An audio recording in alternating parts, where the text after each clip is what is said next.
Welcome, everyone. I am Christine Biglin from St. Mary's County Library. Thank you for sharing some of your evening time with us. And our speaker is Barb Whipkey from Wild Birds Unlimited stores, one in Lexington Park and one in La Plata. And today we are going to talk about catching cousins, our little birds that store up a big stash. Welcome, Barb, and thank you as always for joining and sharing all of your wonderful bird knowledge. Thank you. Thanks everyone for taking time out this evening. Um, I know I'm going to start right off by mentioning that I know your bird feeders are empty right now. Nothing to be concerned about. After a couple years of very few holly berries, no acorns, the trees have overproduced this year. So every few years they do a mass production where they put off lots of nuts in hopes that after feeding the wildlife that there will be enough to reproduce trees. And that is what's happening this year. If you take a walk out in the woods and out under the oak trees, other trees, you're going to find lots and lots of nuts. That is where our birds and even our squirrels have gone. There's nothing to be concerned about. Birds know that nature is best. So this is why you can rest assured feeding the birds, they're not going to become dependent on your feeders. Even though your feeders are full, they know to head out there and feed from nature first. So once they finish depleting most of what nature has, they're going to head back to your feeders. The same with our insect eating birds like our woodpeckers, chickadees, things like that. Insects are still plentiful right now, so they are out there feeding off those insects. Once we get a good freeze, you're going to start seeing those birds heading back to your feeders. It's really important right now, though, that you do keep water out there because it has been dry, so water is extremely important. While they're eating those dry seeds and things out there, they need to be able to get water sources. So keep those bird baths clean and going. Make sure that your feeders do have food in them and that you're keeping it fresh. You don't have to fill them all the way up, put small amounts in them, because when they're ready to head back to the feeders, if your feeder is empty and your neighbor's is full, guess where they're going to decide to spend their winter? So make sure that if your seed has gotten wet or if it's been out there more than 3 weeks, get it emptied out, feeders clean, and replenish that. Okay, so you can rest assured everything's okay there. And I'm going to go ahead, screen share here, and we're going to pop into what we're really here to talk about today. All right, caching cousins. So caching cousins are our chickadees. And just a quick note, the chickadees we have here are Carolina chickadees. So if you've been told that they are black-capped chickadees, they are not. We actually, and I say that if you're here in Southern Maryland, they are Carolina chickadees. So if you're in Western Maryland, further north, you may actually have a combination of both, or you may have the black-capped chickadees. But here in Southern Maryland, we only have the Carolina chickadees. So you're safe if you're in Southern Maryland referring to them as Carolina chickadees. And then our tufted titmouse and our nuthatches. And we're going to get into a variety of nuthatches, and I'm going to share some exciting news about nuthatches with you when we get there. So, oops. So those three are probably the most familiar of our backyard birds.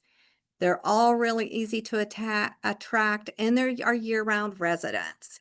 So here on the left is our Carolina chickadee, easy to identify, say their own name. In the center here is our tufted titmouse, and then we have our white-breasted nuthatch, and we'll go into each of them way more thoroughly.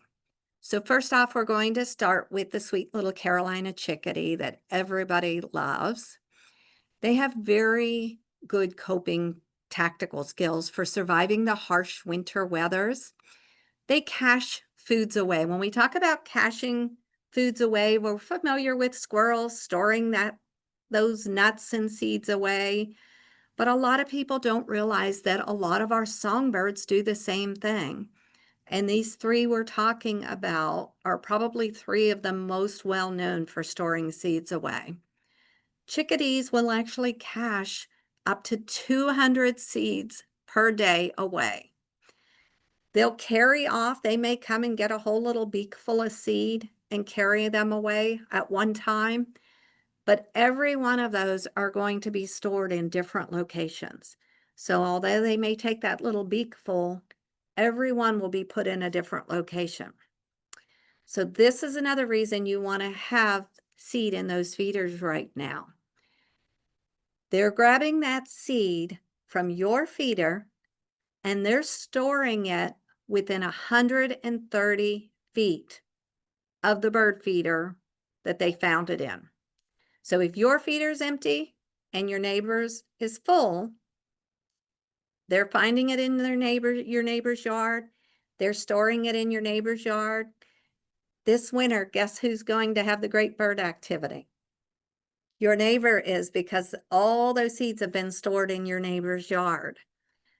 So it's majorly important that you get seed out there in those feeders. They're storing it in the bark of trees, shingles. You may see them going to your feeder and then heading up to the roof of the house. And that's what they're doing, storing it in different shingle locations. Every piece is being, like I said, stored in a different location. If they were to put every seed in a branch of one tree and that branch breaks off, they've lost their whole winter store. So they're smart enough to know that they need to put it in different locations to cover themselves for the winter. They remember where they've put it by staring at the location. So once they put it in a location, they're going to use clues like landmarks of like, okay, I put this there. Okay, that tree's there, this, and just use different locations. Also, the sun's compass as an orientation of where they've put it. They'll also remember which sites they've emptied. So as they come back throughout the winter and empty those sites, they can remember which ones have been emptied. Or if they pop up and somebody has emptied their site, they remember that that one has been emptied, so they won't come back to that one. The hippocampus, which is the spatial memory part of their brain, actually gets larger in the fall, which is what allows them to store those locations in their memory. And then in the spring, it shrinks again, just as if to clear that disc out. If a chickadee's out there and they're getting ready to cache, but they notice that you're standing there watching them, or another bird is watching them, they'll wait and won't cache because they're afraid that someone may clear their stash or someone will know where they stashed it away. So right now you can tell if you're watching your feeders, and you're going to know when they start caching them, because what you'll start to notice, it's most common with chickadees and titmice, because all of a sudden one morning they start and they're hitting your feeders and they're just off, back and forth and back and forth, and they're grabbing food, taking off with it. In the springtime when that's happening, that's a sign they're feeding young. This time of year when it's happening, they have started caching away for winter. And that's when you know your feeder activity has just gotten good and you can go ahead and fill those feeders up then. So chickadees breed at 1 year old, and usually it's one brood per year. The pair bonds during the winter, so they choose their mate during the winter and then they bond over the winter. The female selects the mate of the highest rank possible, and that rank is basically the pecking order. So you've heard it with chickens, there's a pecking order. It's the same in the bird world. There is a pecking order. So they are socially monogamous. However, if there's a male that is a higher pecking order, they may go off and mate with that male, but they will raise their young with the one that they have chosen to be with. But they want the best bloodline for their young chickadees. So they may choose to mate with that one. So yes, there are cheating chickadees out there. The female, as I said, they'll sneak that mating and then they return to mate, to return to raise with whoever they've socially mated with. And then nesting, they will, the saying is that they will mainly nest in rotten trees. However, if you put out chickadee boxes or even bluebird boxes in our area, they will nest in them. I will caution you, if you have a chickadee that is nesting in your bluebird box and you have bluebirds in the area, we have a small metal ring that I recommend you put on that hole because otherwise those sweet bluebirds of happiness that we love so much, if they decide they want that bluebird house for their own, they will come in and kill those chickadees in order to get that nest box. Chickadees only nest once a season, once in the summer. So you put that little metal ring on there. As soon as those babies have fled the nest, you can then pull that ring off. The bluebirds can go ahead and nest the rest of the time because bluebirds nest 3 times during the summer here in Southern Maryland. And then just hold on to that ring, put it away in the garage somewhere special where you'll know where it is, tack it to the back of your bluebird box because next summer the same thing's going to happen. That chickadee's probably going to come back early in the year, nest again. You'll need to pop that ring on there to protect those chickadees, then pop it off again, let the bluebirds have it the rest of the summer. Otherwise, you'll be like me. One year, I had to have my husband stand guard to protect the chickadees. Well, I ran down here to the store that I own and spend all my days in and grab a little chickadee ring because I did not have one at home to protect my chickadees. So learn from my mistakes. Just have one on hand. Then what I ultimately did in that case was I moved that bluebird house and put a chickadee house in that location, which has a smaller hole. And that way the bluebirds could not get in there. The chickadees could continue to use that location. And everybody was happy at that point.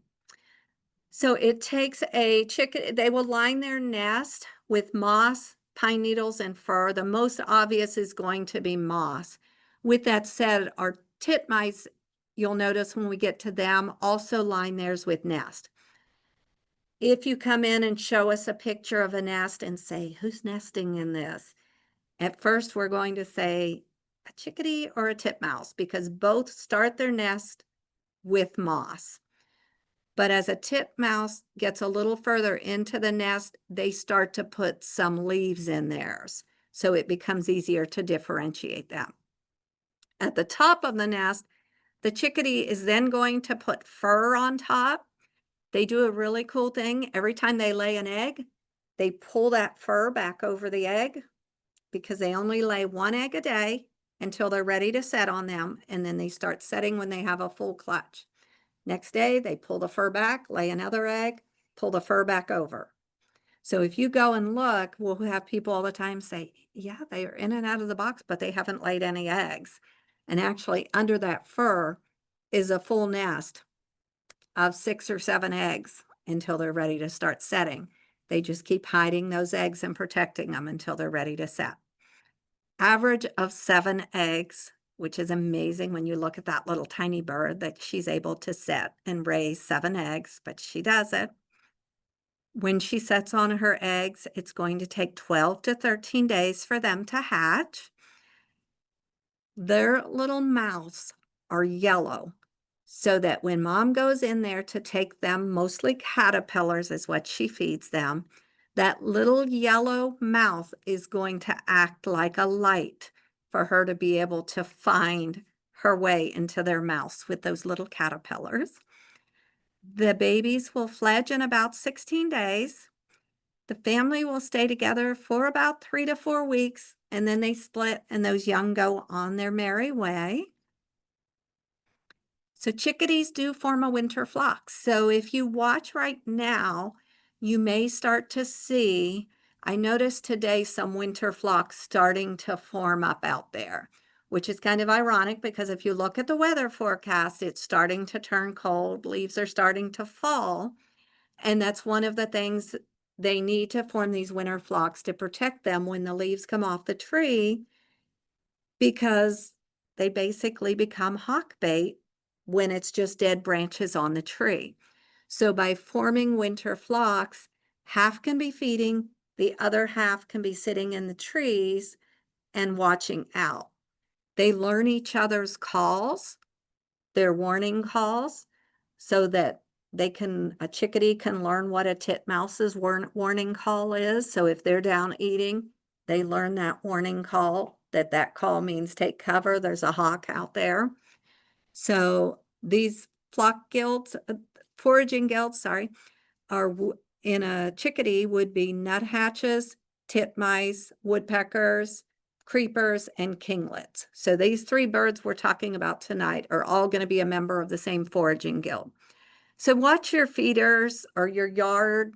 If you're out in the woods much, just watch over the next few days and you'll start to notice where you've been seeing just one or two birds randomly, or even just driving down the road where you've been seeing single birds, you're going to start to see where when they fly off the side of the road, you're going to see groups of birds instead flying off because that is a winter flock or a foraging guild that has formed up and they're going to hang out together. And then from that foraging guild is where they will find their mates for the spring and summer. So typically 6 to 10 members are going to be in that flock. And as I mentioned, those bonded pairs are going to stay together, are going to be together in a foraging guild.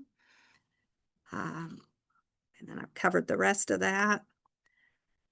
So not dependent on feeders. However, if the temperatures are below 10 degrees, the survival rate has actually proven to double in chickadees who have access to feeders. So they're not relying on those feeders, but feeders do make a difference in helping an extreme cold temperature. Studies have also shown that those birds that have access to feeders lay eggs 11 days earlier. Some of their favorite foods are going to be mealworms, bark butter. Bark butter, if you haven't tried it, it's kind of like a peanut butter spread mixed with cornmeal, so it gives it a drier consistency, spreads easier on the tree. You can spread it right on a tree. It's a cool food. Brings in birds that won't come to your feeder, and it also comes in a hot pepper formula. So I suggest everybody give that a shot too as a cool. Right now, even though there's not a crazy amount of birds at the feeder, I have lots of birds coming to my bark butter. Suet, probably most of you are familiar with good old suet that just comes in a square. It's been around. Our grandparents have fed suet forever. That is a great one. My woodpeckers are coming to the suet right now. So I suspect with the little bit cooler weather, insects aren't quite as plentiful. So definitely recommend getting suet out there now if you haven't been feeding suet. Just a little tip with suet, if your suet has molded through the humidity that we've had this fall, late summer, you want to clean that suet feeder with a mixture of bleach and water. 1 part bleach, 9 parts water. Rinse that feeder well, let it dry, and then refill it with more suet. If you put your suet cake in a moldy feeder, those mold spores are still living on that suet feeder, and they're going to quickly attack your new suet cake, and you'll see it mold really quickly too. So use some bleach and kill off those mold spores. Safflower is another favorite food of theirs. For those that shop in here, our winter super blend is out and it's a big hit. Peanuts out of the shell, and then good old black oil sunflower is a favorite of theirs. Water, I can't preach water enough. Water is really, really important, not only for drinking, but also for bathing. Birds have to keep their feathers clean. In the winter, they fluff their feathers up to form pockets of insulation. And those pockets of insulation are what's going to keep them warm through the cold winter months. So water, water, water, can't get enough water out there to them. And then they are also, oh wait, I think I jumped a page there. Nope. Um, definitely think I'm out of, okay, definitely out of order there somewhere. Um, okay, tufted titmouse. Oh, nope, this is the start of it. Okay, so tufted titmouse is also a scatter hoarder. When I say scatter hoarder, that means they're hiding one in each location. So again, they're hiding them within 130 feet of where they find them, but only one seed is going in every location. In this case, he has peanuts out of the shell that he's hiding. He does the same, has the same memory as a chickadee. However, he remembers a little bit differently. Once he puts his stash away wherever he's going to put it, he'll stare at the location to burn it into his memory where he put it. So a tufted titmouse will always do a cool thing and pick the largest seed. So he may come, look at the plate a little bit, the feeder a little bit, and then specifically choose the largest seed in the tray.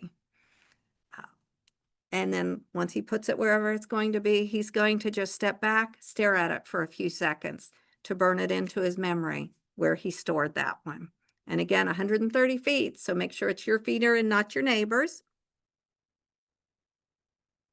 Typically, they are only storing them under loose bark. And again, it's different locations. Same foraging guild, I already mentioned that. They, along with the chickadee, are going, if they're cracking it open, they're going to hold it in their feet. So this is always a really cool trait to watch with tufted titmouse. They will hold their sunflower shell or peanut. In fact, these guys love peanuts in the shell, like good old regular peanuts like this in the shell. But they're going to hold them with their feet and then use their beak to crack them open. So that's really fun to watch the tufted titmouse do that. And then who's the top mouse around here? So you can see that little tufted titmouse peeking out with his little crest out. So his flag is up. So he would be the dominant titmouse at the feeder. So watch your feeders tomorrow when you've got some tufted titmouse out there. The dominant ones are going to be the one that has his flag flying. The benefit of being the dominant tufted titmouse is that they're going to have a better food supply. They're safer from predators. The other birds just aren't going to mess with them. And then the typical hierarchy is going to be in order the old males, then the young males, then the old females, and then the young females. Sorry, ladies. Nesting, they again, only one brood per year. Same thing, they love bluebird boxes to nest in. However, with them, you cannot put that ring on them. If you put that chickadee ring on there, they will not be able to get back in the box. So you just have to hope for the best. However, with tufted titmouse, they're pretty sassy when they're on the box. So I it would take a lot for a bluebird to decide to mess with them. I'm not going to say that they won't, but they hiss quite a bit. If you ever go out to look in a box that they are in, they will hiss at you. So I suspect that bluebirds probably don't bother them too much. And they're almost as big as a bluebird as well. Will nest high in trees, but like I said, if you offer a bluebird house, they will be happy to use that. They also will take hair right off of a dog, or they will take it right off of a person. If you Google bird pulling person's hair or pulling dog hair, you will see lots of YouTube videos out there of this happening. They love to put on the top of their nest the hair as well, and they will get it wherever they can get it. They don't mind at all. Only the female sits on the eggs, and she's going to sit for about 13 days. The parents feed the young every 3 to 4 minutes, mostly insects, spiders, and caterpillars. And then the young leaves the nest at 16 days. One neat little fact with the tufted titmouse, though, is they are never an empty nester. So those babies that they raise this year are going to be with them all winter long. So they will hang out as a family unit all winter long. So if you're seeing at your feeders through the late summer, even into now, 4 or 5 tufted titmouse together, there's a good chance that that's mom and dad and 3 babies, something like that together. Feeders do help with that winter survival, and they eat pretty much those same foods that the chickadees eat. Sunflower, either in the shell, the black oil sunflower, or out of the shell. Peanuts in the shell or out of the shell. And yes, those peanuts in the shell, they can pick one of those up and carry them off, even as tiny as their little bodies are. They also love safflower, suet.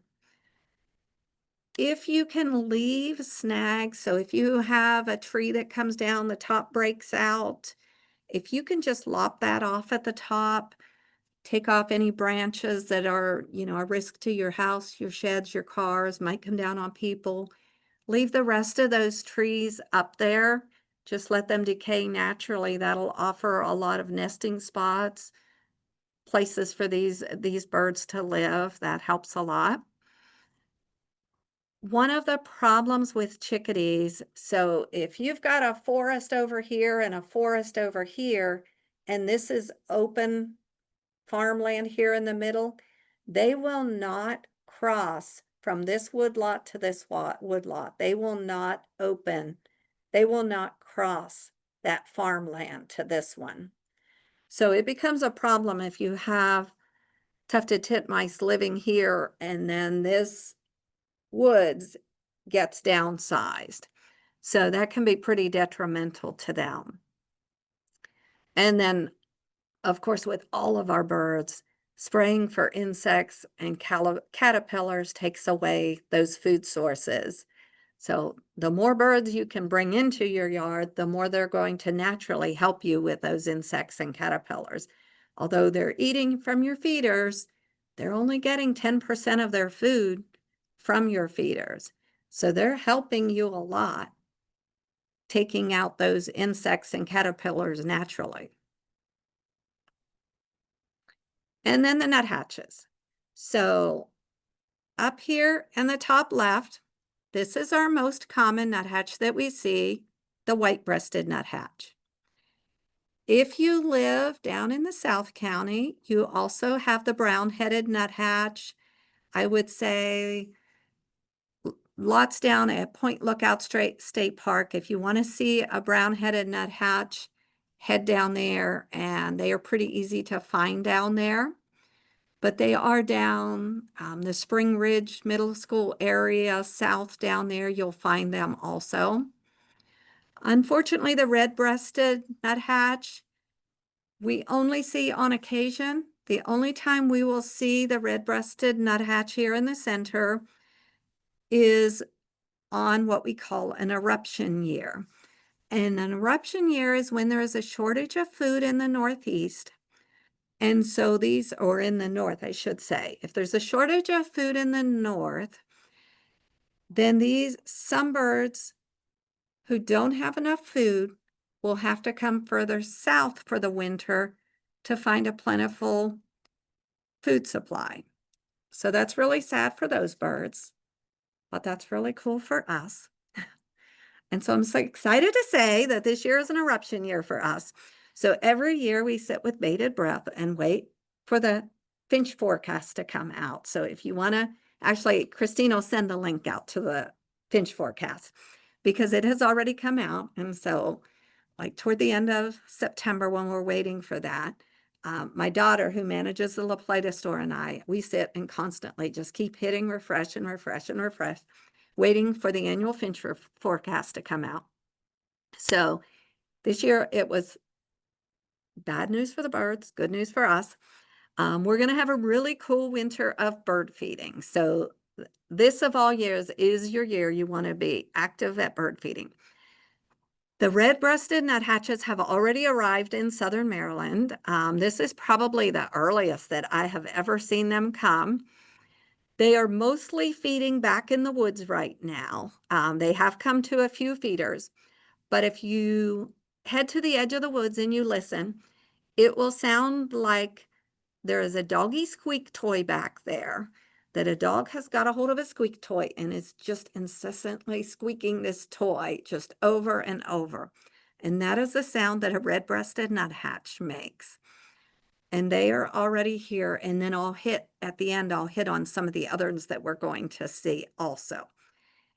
These birds are not afraid of you. The first time I ever saw one, my husband and I were out at the feeders and we were both hanging up a bird feeder.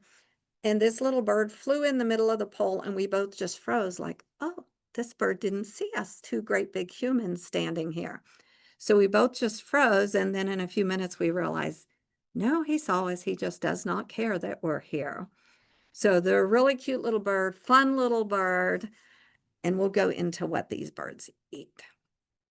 So mostly we're talking about the white-breasted nuthatch because that's the one that you're traditionally going to see at your feeders. But the foods they eat are the same. We're not going to have the red-breasted here during nesting season. They're what we know is an upside down bird. They walk upside down on tree trunks. They don't hop like your traditional woodpecker. On the male, the entire crown is black, and on the female, the crown is gray. They live about 9 years. The first time you may see one, you're going to be looking at the bark of a tree and realize the bark of the tree is moving. You may think, oh, I had a little bit too much wine. But if you get the binocular, zoom in on it, you'll realize that that's actually a bird. They have found that the white-breasted nuthatch, where most birds like to cache away seeds in the shell, the white-breasted nuthatch prefers to stay at the feeder, shell the seed, and then take just the nut away. The thought is because of the fact that it takes about half the time to move that seed without the shell on it. They also tend to cache mostly morning and then stop partway through the day. And that's the case with a lot of the birds. They tend to cache more in the morning. So when you're watching for that caching behavior, you'll see more of it in the morning. So a good one to offer them would be sunflower chips, so sunflower out of the shell, the no mess blends. If you do shop with our new cardinal confetti is a great one for caching because it has everything I mentioned for the chickadees and titmice, but it also has those sunflower chips that the nuthatches want. They, same as the other ones, they're a scatter hoarder, so they're going to put one seed in each location. And then I already said they prefer to cache mostly in the morning. Nesting for them, they are mostly going to use trees. Rarely will they use a nesting box. The female builds it and incubates alone. She's going to set about 12 to 14 days. Both parents feed the birds, and then the young leaves the nest at about 16 days. And then the parent or the young are booted completely out of the adult's territory 2 to 3 weeks after they fledged. So with these other ones, we talked about the tufted titmouse, you'll see the family together. Nuthatches are more of a solo bird. So when you see them at the feeders during nesting season and that you'll see them in multiples, but most of the time you see them at the feeders, it's typically just one or two. It's unusual to see multiples of them where chickadees, titmice, you look at there and you may see 4, 5, 6 at a time. That's not the case with the nuthatch. And then again, a friend in need, leaving those snags because they rarely nest in birdhouses. Leaving those snags of trees are going to be very helpful. Same seeds that you would offer the chickadee and titmice, suets, no mess blends, sunflower seeds, bark butter, peanuts, things like that. They do not use their feet at all to eat. Where we talk the other ones use their feet, they do not. You will hear people talk about saying that nuthatches hatch their seed.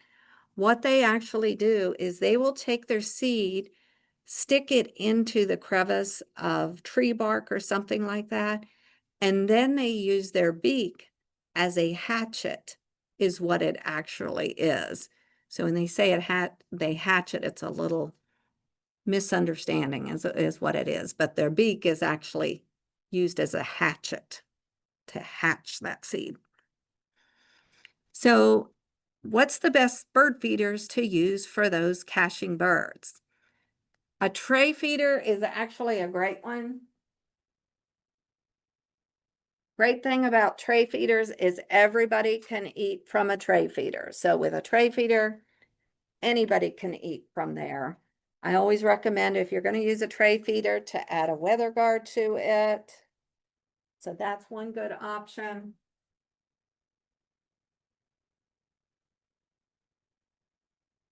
One of my favorites, depending on the type of seed you're eating or you're feeding, not you're eating, I wouldn't eat it. This is what's called a peanut feeder. Using a peanut feeder is a good one because you can put that's actually what's shown in that picture down in the bottom right there. That's a peanut feeder, but you can see they have peanuts in that, but you can also use some chunkier seeds in that. So we have one of ours we have here is a Tree Nutty Plus, which is black oil. There's some raisins in it. It has some chunkier seeds in it, so larger nuts and things like that, which are great for caching away. So that's another good one. So a lot of different options of seed, but you can also use just good old tube feeders to put it in, but you just want to make sure that the type of bird you're offering it to is going to be able to eat out of it. The great thing with these three birds is they can eat out of just about any feeder. Okay, so that we already talked about the red-breasted nuthatch. That's that feeder I just showed you there. And in that picture, you can see I have peanut splits in that. That I took when they were here one of the last times. And then you're seeing the good old blue jay there. We are going to have more blue jays than normal this year because there is also a shortage of their food up north. So you will start to see a lot of blue jays headed our way. Down here in the left, lost my mouse here. So this looks a lot like our house finch. So the finches you've been seeing are house finch, not purple finches. A lot of people get confused and think they have purple finches. The only time you have purple finch is in the winter and only if it's an eruption year, which is typically on occasion, not every year. The difference is if you can look at that one, or you can even Google this to get a better view of these, purple finches, you'll notice, are more chocolatey looking. And then it looks like somebody dipped them in in raspberry paint. So where our house finches have more of a strawberry coloring to them. And that strawberry coloring is not all the way over them. And they're tanner in color. That's the house finches, tanner in color. These are also much more of a chunkier build than house finches. The house finches that are here all year long with us have a very slender build. So if you can spend some time Googling the difference between house finches and purple finches, it will really help you to be able to differentiate when you do get these purple finches in. The other way to really tell the difference The back of a house finch tail is going to be straight across. The back of a purple finch's tail is going to be forked. Purple finches have already arrived here as well in small numbers so far. I was driving home from New York the other day, looked on my smart feeder camera, and lo and behold, there were two males and one female purple finch on my feeder. I have not seen them with my own eyes yet. So if not for the smart feeder, I would not know they were there. But they have already started arriving too. So the fact that they're already arriving and so early is really a good sign that we're going to have a great winter. Last down here is this little guy that also semi resembles the house finch, the female house finch. What's going to help you tell the difference between this one is look at this bill. The house finch has more of a cone-shaped bill, where this kid's bill is very pointed. It's just a very sharp point to it.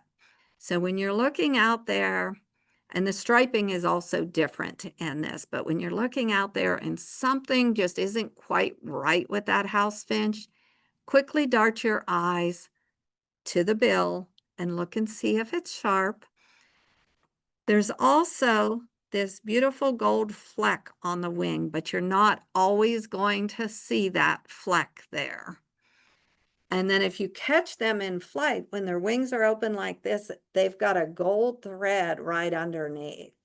It's really pretty if you can catch that. But again, you have to catch them and ask them if they'll please spread their wings for you so you can see that. Good luck with that. But yeah, so those four, we are going to have all of those. I promise you with this one, by late winter, you'll be asking us, when are the pine siskins leaving?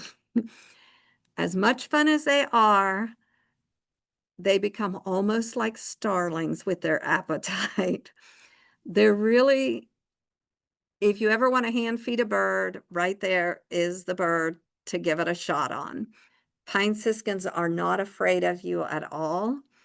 You can be out there filling your tray feeder and they will just mob the tray as you're filling it up. No fear whatsoever, but they do come as a whole clan when they come. So enjoy the calm before the storm because it's all about to change. So I'm going to take this off share now and we'll see what questions we have.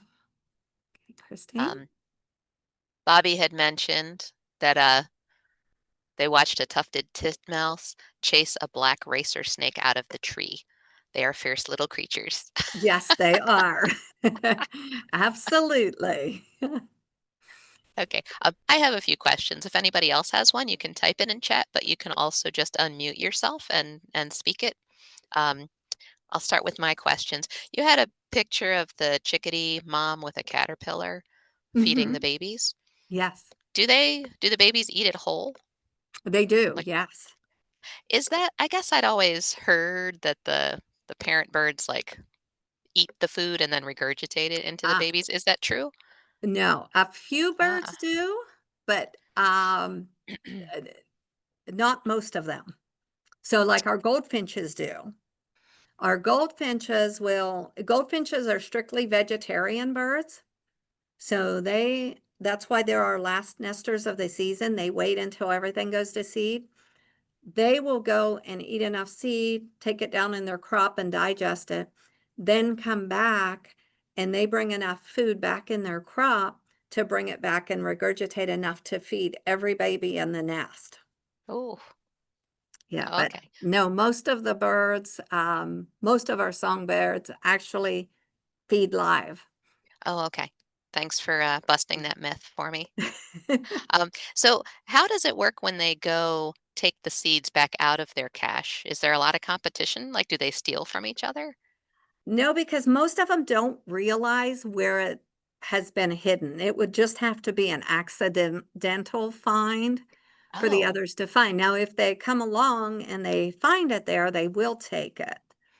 but for the most part, it's just an accidental find if they find it. Oh, You know, okay. because birds don't have a sense of smell, so there would be no reason for them to think, "Oh, let me look under this shingle and see if there's a peanut under there." Oh, okay. Um, oh, you had said for the titmice, Mhm. um, let's see. Oh, okay. That they stay together, like as a sort of A like as a family, family. yeah. Okay. Now, they don't use the nest after the babies fledge, right? Or do they go back? So, I'm actually really glad you asked that. Oh, So, a project for tomorrow, if you have any birdhouses and you have not cleaned them out yet, please clean them out because any of the birds will roost together communally in those mm, houses over the winter. So your bluebird house, we have a nesting bluebird nesting box that has a camera on it. And I have had a chickadee and both a downy checking that out as a potential roosting spot. oh, A downy woodpecker, for those who may not know. But yeah, so they'll go in there and just pile up in there. Bluebirds will live communally. There's at least one YouTube video out there of at least 21 bluebirds piled up on top of each other in one. Um, wow. so Um, yeah, clean those boxes out. You can, we have wood chips in here that you can get, and you can put a couple inches in the bottom of it to help give them a soft bedding for in the bottom of it. The one thing oh, I always mention to people, if you see your birds coming along and moving those chips out of there, then come and help them move them out because we don't want them expending a lot of extra energy moving those out. So if for whatever reason they decide they don't want your chips in that nesting box, go ahead and help them out with that and take them out. okay. When you say clean out the birdhouse, do you just mean like brush out all the nesting material, or Yeah, do you take mean out actually like any of the clean? nesting material, but if that nesting box is really messy, then you're going to use a bleach and water solution, that same magic number of 1 part bleach, 9 parts water. Spray it out, use some type of brush, then rinse it again, prop it open, let it dry. Once it's dry, close it back up because we wanna have those ready for them to roost in there. Okay. And you had mentioned the chickadee birdhouses. I think you've said before that it's safe to like attach those to a tree. Is that right? Yeah, those actually have hangers, so you can hang those from a tree. The holes on Oh. those are smaller, Hmm. so the snakes that are large enough that are going to be eating the eggs in that aren't going to be a concern getting in there. Our bluebird houses, you always want to mount those on they have a larger hole, so those you wanna always mount on a pole with a predator guard that keeps snakes Hmm. and raccoons out. Okay, thanks. Mhm. Oh, Steve had a question. Do birds and squirrels fight each other? Oh my gosh. So if a bluebird, or any type of bird, but especially bluebirds are vicious. If they are nesting and a squirrel comes anywhere near their nest box, those bluebirds will go after them and chase them away. So they won't really hurt the squirrel, but they will give them fair warning to get away from my nest box. Again, that's another reason to have that predator guard on there because that will keep raccoons, squirrels, and snakes out of there. Okay, so that's about protecting the nest, but unlike the birds, the squirrels can smell where the nuts are. So do they steal the cache? And do the birds They defend it? absolutely would, yeah. Oh, okay. And Yeah. the birds go after them for that? The birds, it would be unlikely the birds would catch them doing it. You know, Oh, the bird would have to be there at that moment when they saw them. oh yeah. So I will say, like, squirrels store food away as well. When a squirrel stores their food away, once it's out of sight, it's typically out of mind. But they tend to, like, they will have larger caches that they're storing away, But when you see them popping it in the ground, digging it, burying a nut somewhere, usually once they've buried it, they forgot where they put it. You'll see jays stand by and watch a squirrel bury a nut, and then the jay will come and pop it right out of the ground and take off with it. A blue jay can bury his nut or hide his nut 2 miles away and still find his. Wow. So, So yeah, we know which jays are smarter. exactly, jays are extremely intelligent birds. And jays are actually a bird you wanna entice into your yard because they're going to let you know if you have a snake around, if you have a hawk around. So they're a good guardian to bring in to help protect the other songbirds. So for years we've heard, "Oh, they're bullies, they steal babies," but as I already mentioned, the bluebirds will take other babies, will kill other birds, cardinals Mm. will do the same. Uh, it's just what nature does. Yep. It's rough out there. Yeah, and the reason you see when the birds are at the bird feeder, they're all there eating, and all of a sudden a blue jay comes flying in and the other birds disperse. Birds have a more vivid sense of color than we do, but jays also imitate the call of a hawk. So you have this bright blue object that sounds like a hawk flying toward the feeders. So everybody's like, I'm out of here. But if you ever watch when the blue jays there eating, nobody hesitates to come around once they can see and know what it is, they're fine with it. Oh, Kathleen asked, "Do you have the 2026 calendar yet?" Yes, yes, Oh, they just came out today. yay. So, yeah, anybody that's a DSC member, come get your 2026 calendar. Okay. All right. Well, that's all my questions. I don't see any more in chat. If anybody still has a question, you can unmute. So thank you, Barb. This was really great. It was fun learning about our little catching friends. And Absolutely. thank you all for coming tonight. And hopefully we'll see you next in January.